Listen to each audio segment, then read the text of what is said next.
कपूरगौरं करुणावतारं संसारसारं भुजगेन्द्रहारं सदा वसन्तं हृदयारविन्दे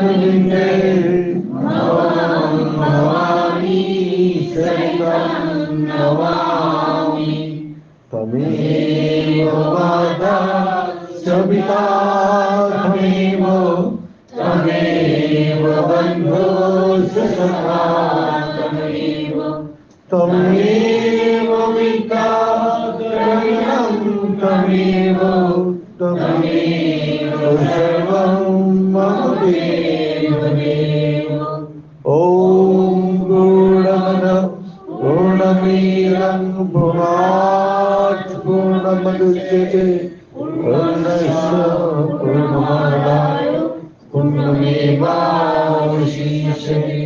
ॐ शान्ति शान्ति शान्ति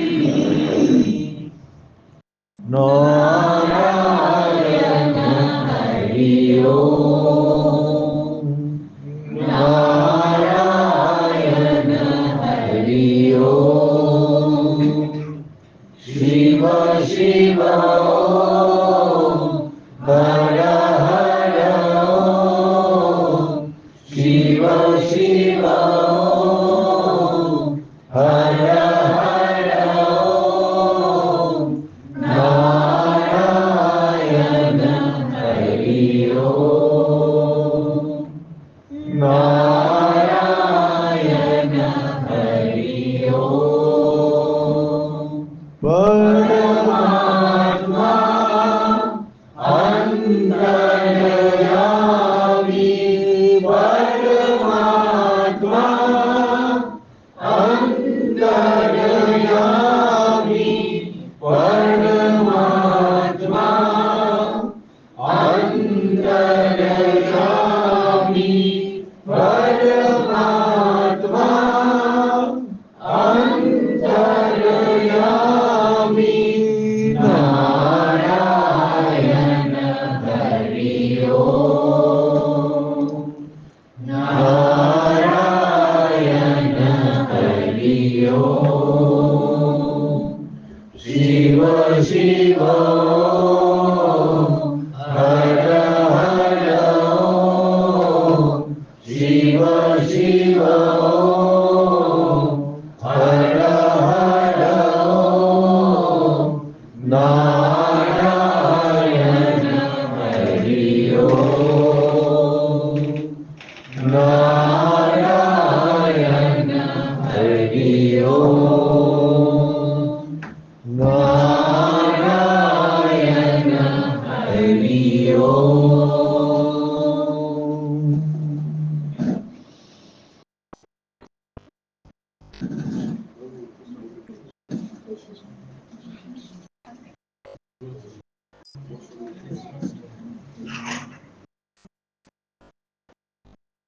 रागमिता रागगुह्यं पवित्रमेवं भवन्तमं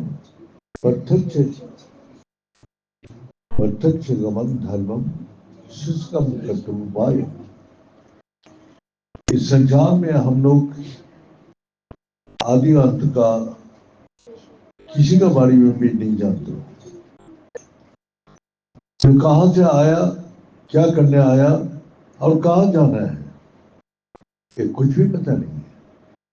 और इस संसार में जब आया तो खाली हाथ आया और जाने के टाइम भी देखता हूं सब खाली हाथ थे।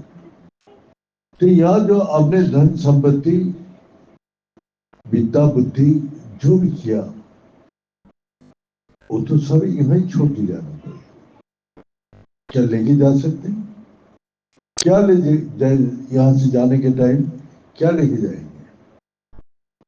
जिसके लिए आप इतना चिंतित है, आप इतना दुखी है, इतना कष्ट कर रहे हैं, ये सब कुछ संपत्ति पहले से ही था और बाद में भी रहेगा। तो आप किसके लिए चिंता कर रहे हैं? जो अज्ञान के कारण आप ये सब कुछ अपना बना लिया, ये मेरा है, मेरा है।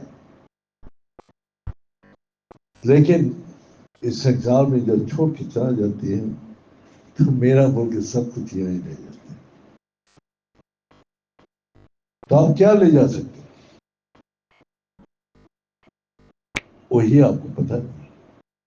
तो वही उपनिषद में बोल रहे हैं, अछूत मां सत्कमायु तमेश माजती कमाए बेतक मां बेत कमाए।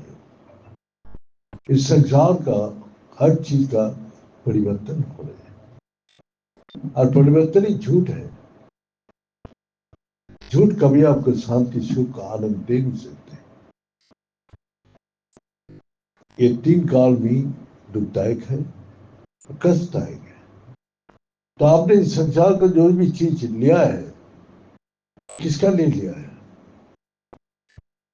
सब चीज आपने घर बनाया, अपना अकाउंट में पैसा रखा, किसका लिए? अपना, मैं अपने लिए रखा। तो आप तो खुद ही अपने को नहीं जानते आप कौन है। आप जानते हैं आप कौन है? आपका मन कहाँ है, आपको बुद्धि कहाँ है, वो भी नहीं पता है। आपके ये देह के बारे में भी पता नहीं है। सिर्फ आप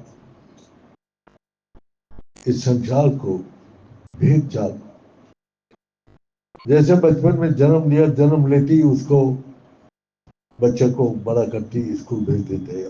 अच्छा स्कूल में एडमिशन दो, अच्छा विद्या बुद्धि उसको मिले,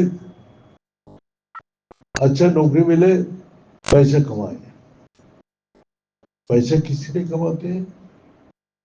जो पैसा आपको शांति सुख आनंद नहीं देते हैं तो क्या धन है? और जो धन आपको मिला है तो कितना धन आपको चाहिए? आपको तो कोई संतुष्टि है नहीं। आपको पहले आप बोलते हैं हमको 1 करोड़ दे दो, 1 करोड़ मिलेगा। फिर आप बोलेंगे 10 करोड़ दे दो। तो यही सुख का कल्पना है, दुख का कारण है। पहले पैदल नौकरी में जाता था, भगवान से प्रार्थना करता आते आते वो एक साइकिल हो गया, साइकिल हो गया तो धूप बारिश में कष्ट हो रहे थे, वो जाने आने में लेट हो जाता है साइकिल। तो कुछ दिन आनंद दिया साइकिल में, बहुत साफ सफाई करके रखा, तेल उल लेके रखा। अरे साइकिल बहुत, कुछ दिन बाद वही दुखदायक। फिर हम स्कूटर मांगा, स्कूटर में मिल गया। स्कूटर में ठंडी का टाइम ठंडी लग रही, गर्मी का धूप में धूप लग रही। तो भगवान से हमने मांगा, प्रभु इसमें धूप और सर्दी में तबीयत खराब हो जाती, अब एक कार दे दो। तो उसमें भी पहले साइकिल चाहिए था, उसमें आप आनंद मिल रहे। फिर स्कूटर मिल गया, स्कूटर में आनंद कुछ दिन रहने के बाद वो दुखदायक लग रहे। फिर भगवान से मांग लगा, तो भगवान बोलते हैं भाई तेरा तो कोई संतुष्टि है नहीं। तो फिर शुगर हो गया। अब गाड़ी वाला खोल रहा, भाई तू आगे जा, मैं पैदल चलते हुए जा रहा हूँ। अब गाड़ी को अंदर बैठ बैठ के भी, एसी में बैठ बैठ के वो पेशेंट बन गया। अब डॉक्टर बोला पैदल चलो। अब पैदल चलने का, अब उसको क्या हुआ, सुख। अब दुख को मिटाने के लिए अब कष्ट करना पड़े, अब बीमारी को दूर करने के लिए अब पैदल चलना पड़े। तो भगवान जो देते हैं वह हमारे कल्याण के लिए देते हैं। मांगो मत, जब जिसके जरूरत पड़ेगा वो वही देगा। लेकिन आप अपने इच्छा से मांगोगे तो दुखी हो जाओगे, कष्ट मिलेगा। तो इसलिए मांगना नहीं। बस सबसे बड़ा धन क्या है इस संसार में? संतुष्टि। संतुष्टि जहां है वहां शांति, सारी देवी वहां निवास करते हैं। तो यही है, आप अपने को जानते नहीं तो आप संतुष्टि किसका कहां से मिलेगा? मन तो हमेशा परिवर्तन हो रहे, मन का संतुष्टि कभी नहीं कर सकते। शरीर परिवर्तन हो रहे, इसका भी संतुष्टि नहीं करते। व्यक्ति का विचार भी हमेशा परिवर्तन हो रहे, इसका भी इसका भी संतुष्टि कर नहीं सकते। इस संसार का हर चीज का परिवर्तन हो रहा है, तो आप परिवर्तनशील वस्तु को पकड़ के कभी भी संतुष्टि प्राप्त नहीं कर सकते। क्या कर सकते हैं? तो वही झूठ को परित्याग करो, सच को पकड़ो। असत बात सत गमायो, असत को छोड़ के सच को पकड़ो, तभी तुमको शांति मिलेगी। अब सच कहाँ है?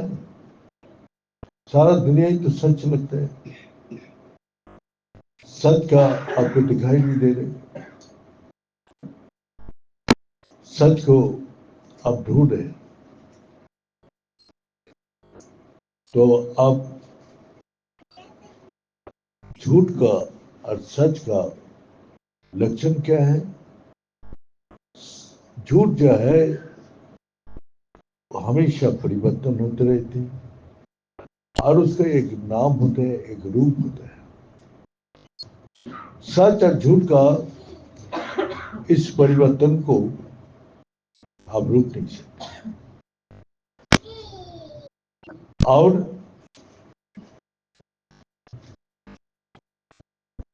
सच क्या है? सच पहले भी झूठा, अभी भी वही है, बाद में वही रहेगा। तो मैं जहां से आए हैं तो वही आत्मा पहले भी था, अभी भी ये देह का आत्मा है, और शरीर छोड़ के जब जाएंगे तो आत्मा का साथ जाएगी। अहम आत्मा, मैं आत्मा स्वरूप हूं, लेकिन आत्मा को मैं नहीं जानता। आत्मा में कभी परिवर्तन नहीं होते। जरा व्याधि खुदा तृष्णा जन्म मृत्यु से परे है, सब कुछ का परे है। वो आग से जलते नहीं, अस्त्र से कटते नहीं, वो पानी से सिक्त नहीं होते हैं। तो इस कारण से आत्मा अविनाशी है और इस संसार का सब कुछ विनाशी है। आत्मा सच है, इसीलिए देह में जब तक आत्मा है तब तक ये देह का सब कुछ सच लगते हैं। इस संसार का सच है, जहां आत्मा नहीं है वहां झूठ लगते हैं। तो सच्चा असल तो मां सदगवायो, तो भगवान ने बोला है तुम जाओ, शरीर मध्यम खुल धर्म साधनम। देह झूठ है लेकिन इसी में सच है, इसका अंदर सच्चाई है, और इस देह के माध्यम से तुम सच को जान सकते हैं। इसीलिए तुम सच को जानने के लिए अपना कोशिश करो। कैसे कोशिश? उसी महापुरुष के पास जाओ। हमारा अंदर मैं कौन हूं जो मेरे को दिखा देते हैं, वही महापुरुष, वही अहम आत्मा, मैं आत्मा हूं। और उस आत्मा को पकड़ने के बाद और कभी विनाश नहीं होते। तो राजा परीक्षित का ऋषिपुत्र विश्राम दे दिया, जाओ 7 दिन का अंदर तुम्हारा मौत होगा। मेरा पिताजी को तुमने अपमान किया, राजा परीक्षित को पता चला ये ऋषि पुत्र ने 7 दिन का अंदर मेरा मौत का अभिशाप दिया है। अब राजा को 7 दिन का अंदर मर जाऊंगा, इस संसार को छोड़ के चला जाऊंगा, तो इससे बचने का कोई उपाय नहीं है। तब बोला कि तुम जाओ उसी महापुरुष के पास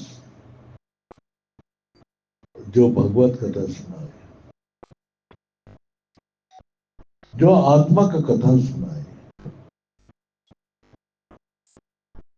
तो राजा परीक्षित को आया सुखदेव, जो जन्म से वैराग्यवान है और आत्मा दर्शी है, आत्मा कैदी है। तो किसी ने आके उसको आत्मा का बोध नहीं करा पाया। आपने किताब पढ़ के आत्मा को बारे में नहीं जान सकते, आत्मा के बारे में बोलने से नहीं आपको समझ में आएगा। और इस संसार में घूमिए तब भी आत्मा के बारे में पता नहीं चलेगा। जो तत्व से गुरु है वही से सच रूपी आत्मा के साथ आपको परिचित करा दे। तो राजा परिचित को आखिर त्याग वैराग सबको बारे में सुनाने लगा। तो राजा परिचित बोला, गुरुदेव मेरा मृत्यु का डर नहीं जा रहा है, चिंता भय से मैं मुक्त नहीं हो पा रहा। तब बोला एकांत में चलो, एकांत में ले जाके वही सच को बोध कराया कि तुम आत्मा हो। आत्मा अविनाशी है, कभी भी किसी काल में विनाश नहीं होता है। तब उसको उपलब्धि करा दिया। तब राजा परीक्षित अनुभव किया, मैं आत्मा हूं, देह नहीं है, न मन नहीं है, सब कुछ परित्याग करके आत्मा में स्थिर हुआ। तब 7 दिन का अंदर वही तक्षक आया और तक्षक को बोला, तुम अपना अभिशाप पूर्ण करो। जैसे अपना उसने डंक मारा, उसको पहले वो आत्मा देह से निकल अलग हो गया। यदि देहो पृथक चित्ता चितिर विश्राम उत्तिष्ठति अथुत नैव सुखम शांति बंधन वर्ष भविष्य। हमारा देह का अंदर 2 सत्ता है, एक जड़ और एक चेतन।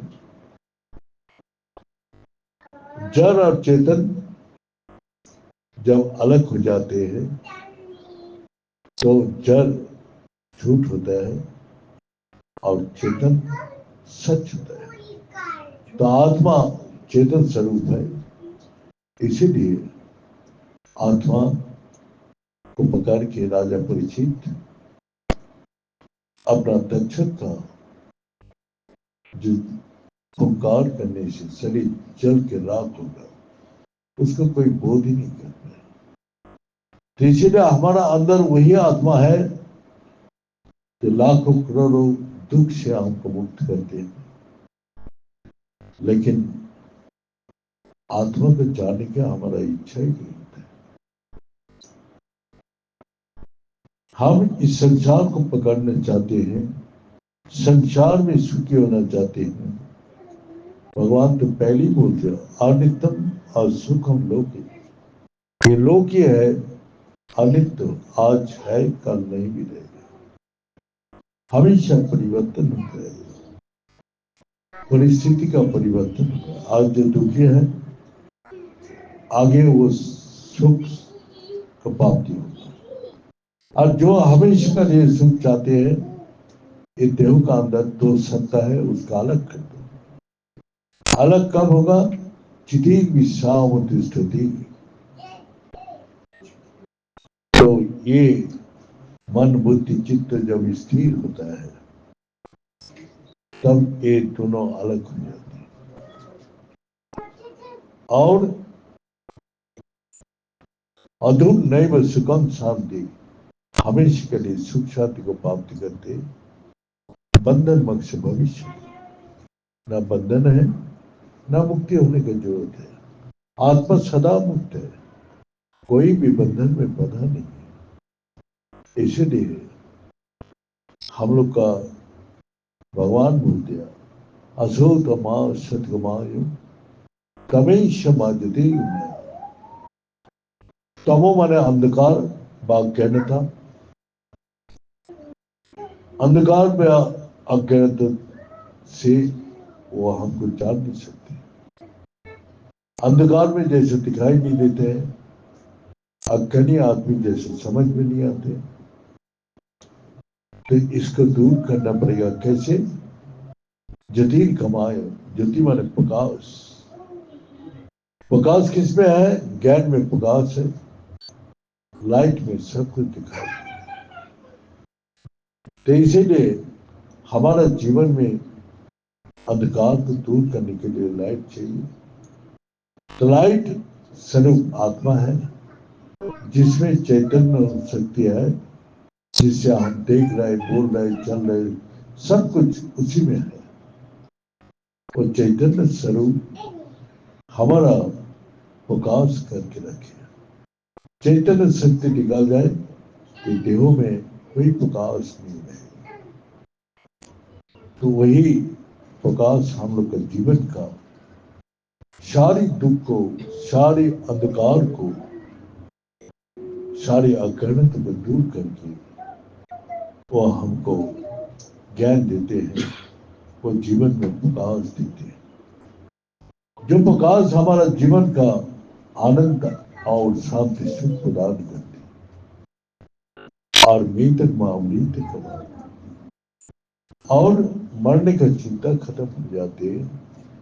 और उस अमर आत्मा को पकड़ के जो कर्म करते हैं, जो ज्ञान लेते हैं, वो इस संसार में हमेशा रह जाते हैं।